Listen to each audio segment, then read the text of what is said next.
So you recently mentioned that the global FDI landscape has become far more competitive since 2024 and that India must further elevate its efforts to attract foreign investors and global supply chain That's leaders. right. What strategies is the government considering to strengthen India's position? So the government has been taking several measures, and you are right. The global FDI landscape is something that has become competitive because not only are we competing with developing countries, we're also competing with developed countries themselves for capital flows because many of them are now incentivizing these capital to stay at home for their own reasons. And therefore, we have to basically double our efforts to attract global capital. So we are now trying to focus on global value chains, number one. Number two, we have opened up many sectors for foreign investment, whether it is space, drones, defense, and like the insurance sector, for example.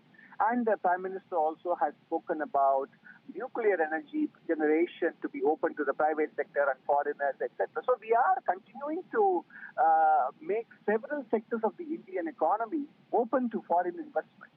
And third, we are pursuing deregulation, which is always going to make investments easier, whether it is domestic or foreign in origin. And we are continuing to skill the Indian workers. Employability metrics of Indian youth have been improving. And skilling is an important magnet. And more than union government, several state governments also have been rolling out their own measures to attract foreign direct investment.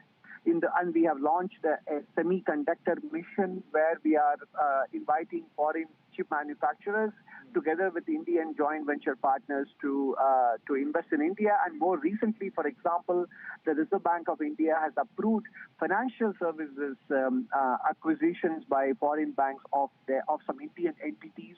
So these are all the multiple steps that we have been taking. And that is why if you look at the gross FDI inflows, they are running at an annual rate of $100 billion. Obviously, in net terms, the numbers are on slightly lower, but definitely much better than last year. And I think net FDI, there will be outflows because when there is an entry of capital, we have to make sure that capital is also allowed to be repatriated, which is what we have been doing, and that actually marks India out as a more easier place to invest and take your profits. And that is an important test of more money coming in, and there we are doing well. And secondly, Indians also invest overseas now, Indian companies, because foreign markets are now requiring and demanding that if you want to sell in our country, you must set up production in our country, which is what we are also doing, and many countries are doing that. So I think ODI also has picked up. But none of this is unhealthy in and of itself. It simply shows that we have to not only lift our game, but sustain it over the long term in order to attract capital, and we are doing that.